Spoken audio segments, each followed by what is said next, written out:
This is a story about failure.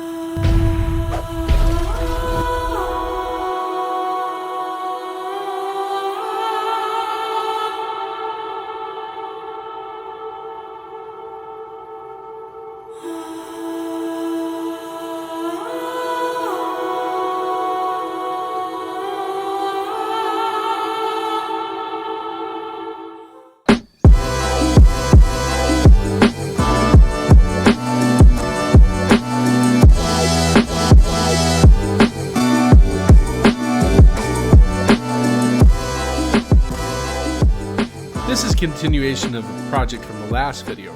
It's about making an Etch-a-Sketch easier to control. I hate Etch-a-Sketches. They're the hardest thing in the world to use. Well, the hardest art form to use. Anyway, I'm going to call this the even more magic Etch-a-Sketch. I failed a lot in this project. I'm going to show some of those failures and talk about the others. See, I thought I had a great design, thought it was going to work great, got the rubber bands on, then this happened.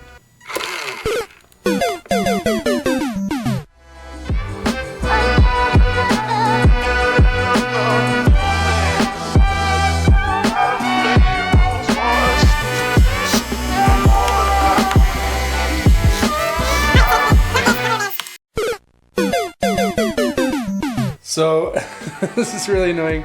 I tested this, I tested the rubber band, so it's not this, it's not the rubber band, it's got to be the design of the pulleys. I just didn't carve a deep enough V for those to live in, so they couldn't work up. I was hoping that it would work, but it didn't.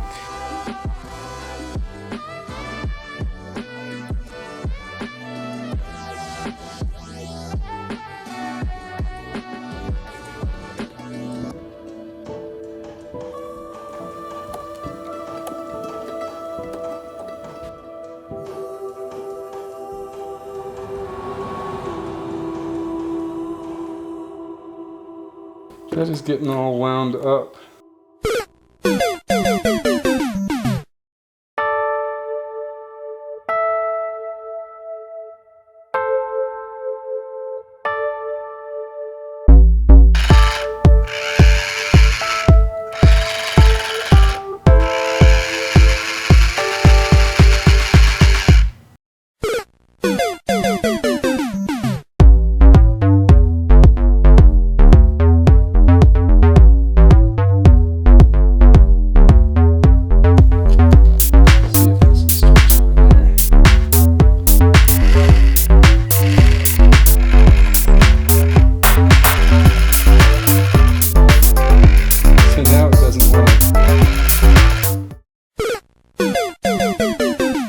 Now I've got this weird combination here that seems to kind of work.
Shit.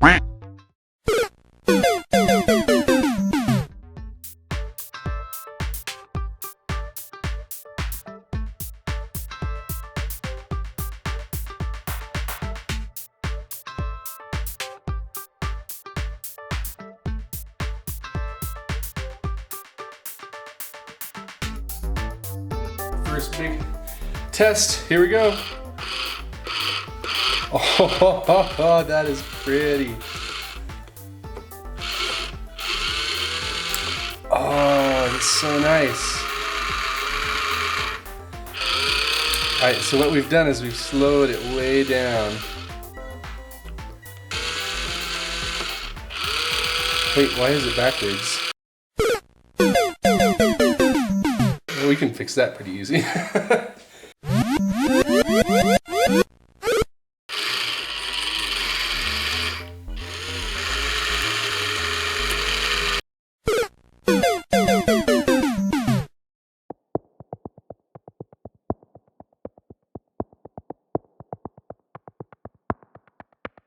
Okay, the machine is done, and it works. It's working really great. It's got a fast mode and slow mode that I can adjust by moving the rubber bands around, and it's really great, except for there's one problem. Now I have to learn to draw with it.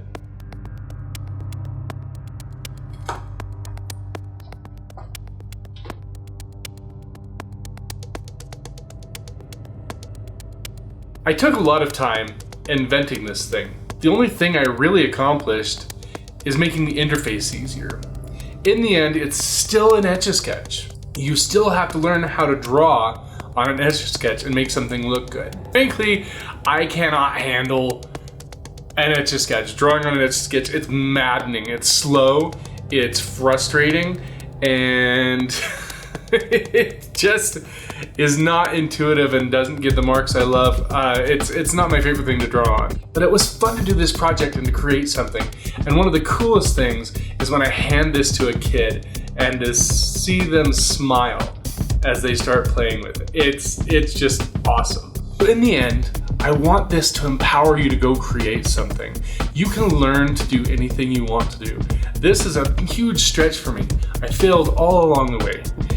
The thing I learned to do was overcome that, go to the next thing, solve the next problem, and find a way forward. Now, I had a lot of help along the way. I had a couple people that I could reach out to. One was an electrical engineer, and one was someone who's done a lot of engineering over his lifetime, my dad. And we were able to find different ways and different methods of solving the problem.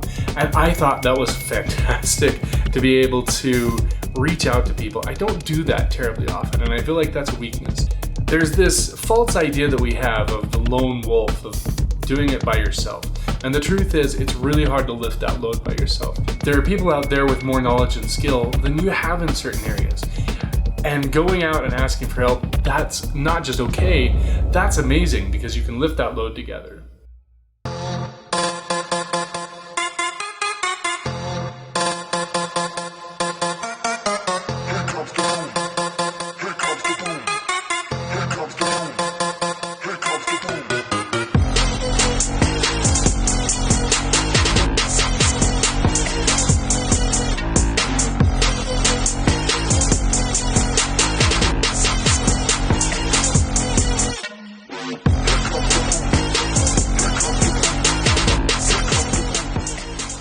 Thank you so much for joining me. It was so much fun. I hope you join me on the next one. I have no idea what it is, but it's gonna be awesome. We're gonna be doing more stuff like this. It's gonna be lots of fun. I'm gonna be doing art. I'm gonna mix it with engineering a little bit. I'm gonna be learning new things. I'm gonna be reaching out and creating. So join me next time. Do the YouTubey things and yeah, just do it.